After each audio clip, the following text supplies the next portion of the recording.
kung may nagawa kang kasalanan sa isang fire sign and nagalit sila sa'yo at gusto mong magkaayos kayo, dapat ipakita mo at sabihin mo or explain mo na hindi mo na gagawin yung pagkakamali na yon.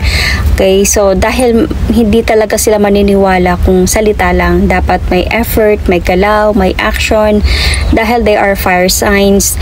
Okay, they are all about actions. Kung i-challenge mo din sila na mas ipapairal mo yung pride at ego mo at hindi sila pansinin, walang mangyayari sa inyo dahil lalo lang liliyab ang apoy ng mga fire signs. Hindi naman ibig sabihin na lumuhod ka at to beg at magpakaawa na patawarin mo na ako, kundi kailangan mo lang talaga sabihin at ipag-intindi sa kanila na hindi mo nagagawin yung mga pangyayari na ikinagalit nila sa'yo. And of course, you need to commit. Okay? Kasi pointless talaga or meaningless sa kanila yung sorry kasi naman, sorry, ikaw kasi, you know, yung nagsasorry ka na parang tinatapon nyo din sa kanila yung blame. So, hindi mo naman kailangan talaga need na mag-sorry every time. Parang, pasensya na, di na talaga maulit. Ano bang pwedeng gawin ko para maintindihan mo na hindi ko na ulitin yung mga nagawa ko. Something like that, you know. That, kasi madali kasi naman sa kanila yung makakaintindi at makalimot ng arguments as long as sincere ka at committed. Kapag nakagawa kayo ng kasalanan sa isang earth signs and sa tingin ninyo gusto nyo nang makipag-ayos sa kanila, paano ba mag-sorry sa isang earth signs? Okay, so itong mga earth signs na to, alam naman natin na meron silang same personality at ito yung stubbornness, mga matitigas ang ulo at hindi sila nakakalimot talaga ng mga sitwasyon, lalo na when we talk about arguments. So, they can never forget that. Open naman kasi silang tao. So, malalaman mo kung ano yung ayaw nila at ano yung gusto nila sa una ninyong pagkakakilala pa. Kasi open silang tao. Kaya if may nagawa kang kasalanan sa kanila na ikakagalit nila or ikakainis nila, it's usually that there is something about that they have told you kung ano yung gusto ko at kung anong ayaw ko, tapos ginawa mo pa. Malaking bagay kasi sa kanila yung word na honesty and trust. Kaya if may nagawa kang kasalanan sa kanila and it pissed them off, so ito lang yung gagawin mo. Okay? So ipaalam nyo lang sa kanila na na-realize mo na mali yung nagawa mo. That you are sorry that mali yung nagawa mo. Kasi pag hindi mo gagawin yon at magmamatigas ka rin, so get ready for a debate kasi hindi sila titigil at ibabalik pa nila yung mga nakaraan ninyong away. Ganon yung mga earth signs at lalo na kung may ebidensya pa sila. Naku, huwag mo nang i-deny kasi isasampal at isasampal lang talaga nila sa mukha ninyo hanggang sa makarealize kayo na yes, mali pala talaga ako. Yan, so sa inaakala nyo na minsan kasi nanahimik lang yan sila eh. Gaya ng sabi ko nga before about earth signs na these signs are master of the silent treatment. So inaakala mo na tahimik lang sila at wala na yun sa kanila, nagkakamali ka talaga doon kasi they are just preparing for more facts para ipamukha sa'yo na hindi mo dapat ginawa yung mga pagkakamaling iyon at dapat na-realize mo lahat ng yon. So, ang gagawin mo is kausapin mo lang siya at sabihin mo na paano ko maibabalik yung tiwala mo sa akin. Sorry, na-realize ko na mali talaga yung nagawa ko. At ipailam mo sa kanila na naintindihan mo yung mga bagay-bagay, naintindihan mo sila kung bakit sila nagalit sa'yo at you should do an effort and earn that trust again para ma-re-establish din nila sa'yo balik yung trust nila at magiging okay na din talaga ang lahat. And that's how earth signs are. So mahirap talaga sa kanila na makalimot sa mga nagawa mong kasalanan, lalo na if you don't do some effort para malimutan nila yon to gain their trust again. Kasi pag once nasira na yung trust ng mga earth signs sa'yo, mahirap talaga na siyang ibalik kasi they keep on like bringing it back to you, you know.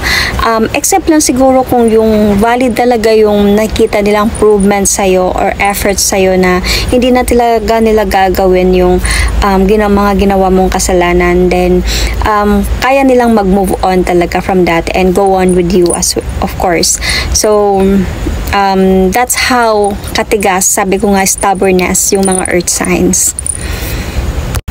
How to apologize to an air sign. So, Gemini, Libra, Aquarius. Mas madali sa mga air signs yung mga ganitong situation kasi para sa kanila, ang gusto lang naman talaga nila yung naiintindihan sila, pakinggan sila sa mga sinasabi nila, and sagutin ng tama yung mga itatanong nila sa'yo. And of course, reassuring them na you do completely understand their perspective. So, hindi naman mahirap mag-apologize or mag-sorry sa mga ito. Yung tipong kailangan mo pang sabihin na ano yung kailangan kong gawin para patawarin mo ako, or how much you need to admit na mali ka. No, ang importante lang naman talaga sa kanila na alam mo at naintindihan mo kung bakit sila nagalit sa'yo, and make sure na harapin mo yung sitwasyon at ilagay sa tama yung mga pagkakamali mo. Of course, open ka na sagutin kung ano man yung mga tanong na itatanong nila sa'yo patungkol sa mga nagawa mong kasalanan sa kanila. So, dahil para sa kanila kasi, Gemini, Libra, Aquarius, kung naintindihan mo na kung ano man yung mga nagawa mong kasalanan, ay alam mo na hindi mo na ulitin pa ito. Kaya nagtatanong talaga sila ng mga katanungan patungkol sa mga sitwasyon or sa pagkakamali mo. Sometimes maririnig mo pa yung, naintindihan mo ba ako? Or naintindihan mo yung mga sinasabi mo, or so ngayon naintindihan mo na ako. Hindi mo naman talaga kailangan ng mga kontrata pang mga permahen gaya ng mga sa earth signs, or hindi mo na din kailangan mag-alala kung ano yung mga effort na gagawin mo to take para mapatawad ka nila gaya ng mga sa fire signs. So kailangan mo lang talaga na maging sure na ramdam nila at the end of your apology and conversation na hindi mo lang naintindihan kung bakit mali yung mga nagawa mo, but dahil naintindihan mo at lahat kailangan ng pagbabago. Ibig sabihin, dahil naintindihan mo nga and alam mo na hindi mo nagagawin yun at aayusin mo na yung situation, you know, pwede ka naman talaga mag-reason out sa kanila at i-explain mo din yung side mo. But before doing it, just to make sure na this type of conversation will appropriate them. Okay? Para sa mga air signs kasi, words do really matter because they are air signs. So, kailangan lang na sabihin nyo na, sorry, alam ko kung bakit ka nagalit, naintindihan kita, pero and then ipasok mo na yung reason mo.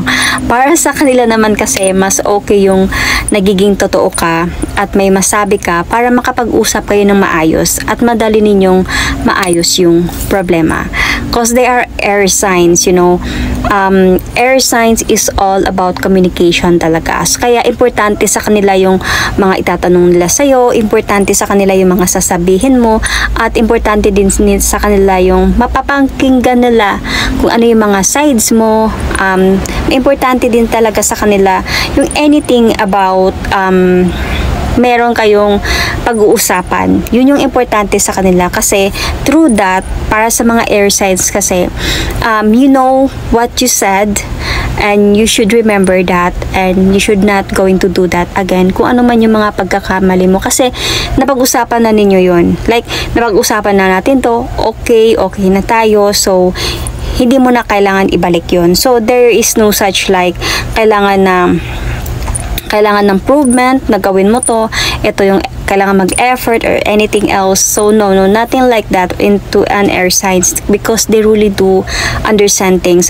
As long as ang importante lang talaga sa mga air signs yung communication, yung maayos yung communication ninyong dalawa. Kaya importante talaga sa air signs yung marunong kang magkipag-communicate kasi mahirap talaga sa air signs yung they are asking you, they have evidence, then they are asking you about the things that you've done, and then para sa'yo, you are just like ignoring them or ghosting them or giving them mixed signals. Ayaw na mga air signs nun. So much better sa kanila that yung communication talaga, because of course air signs is all about communication, listening, and understanding.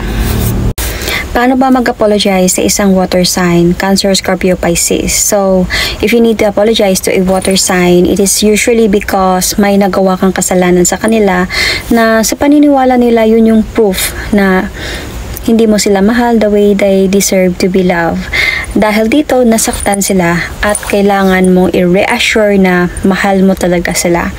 So, more than anything else, pagkausapin mo na talaga sila, kailangan mo lang talaga maging sure na hindi mo sasabihin itong mga salitang to. Tama na yan. Huwag mo nang damdamin yan. Hindi mo naman talaga kailangan na maramdaman ang mga bagay na yan. Dahil lalo lang itong magpapausbong ng galit nila sa'yo at lalo lang talaga silang lalayo sa'yo. At dahil sa sinabi mo, mas hahanap sila ng dahilan para ipamukha sa'yo na hindi nila gawa-gawala yung mga sakit na nararamdaman nila na dulot ng ginawa mo. So, kailangan ang sasabihin mo sa kanila ay, I'm sorry, nasaktan kita, and you have all the right to feel that way.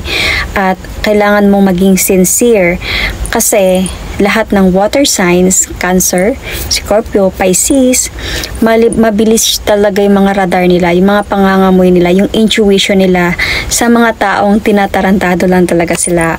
Malakas yung sense ng mga ito. So, alam nila kung ginagago sila or hindi. And then, pwede mo na silang tanungin kung ano ba yung pwede mong gawin para maging okay na kayo or magiging okay na yung pakiramdam nila. But, most of the time, ang sasabihin lang nila sa'yo ay wala. Dahil ganun sila. They can pretend that there is nothing that you can do. Dahil that moment, they still piss off. Yan. Ang tanging naisip lang talaga nila ay nasasaktan sila. At dahil nasasaktan sila, ang tanging nakikita nila is yung makipaghiwalay sa'yo or showing you na magre-revenge talaga sila sa mga pagkakamali na ginawa mo. Okay? Especially Scorpio. Pero, pag nakikita nila, you care enough at yung sincerity mo na hindi ka talaga gumigip up sa pananahimik nila at willing ka talaga to fight their love, then magiging okay din naman kayo. Just a piece of advice, kung ano man yung gusto nilang mangyari or yung mga gusto nilang ipapagawa sa'yo. Example, huwag ka na nga mag-comment dyan. Yun. Iwanan mo na nga yan. Or, iwasan mo nga yung taong yan. Or, i-block mo na yan. So, dapat willing ka talaga na gawin yon. Dahil kung sa tingin mo is madadaan mo lang sila sa negotiation, gaya ng sa fire sign and sa air signs, then, ang masasabi ko lang sa'yo is, nagkakamali ka. Dahil, ang mga water signs, kung mahal mo ako, then gagawin mo ang lahat ng ipapagawa ko sa'yo. Dahil ganun din naman ako sa'yo. Yan. So, make sure na if you do make the offer, kailangan gagawin mo talaga ito with sincerity and the commitment to make good with your promises. So, once nakita na nila that you are truly sorry and willing to do whatever it takes, and then they get over it. But take note, hindi dahil sa tapos na, okay na kayo, ay hindi na nila ibabalik sa'yo ito kasi water signs might forgive but they don't usually forget, especially Cancer at si Scorpio. And that exactly me because I am a Scorpio moon and I am a Cancer rising ascendant. So, pero kahit ganon pa man, pag nakaramdam naman sila na sincere ka sa pagmamahal mo sa kanila, magiging okay din naman yung takbo ng relationship ninyo or pagsasama ninyo. At they are more than willing to do anything in return to make sure that you feel love as well.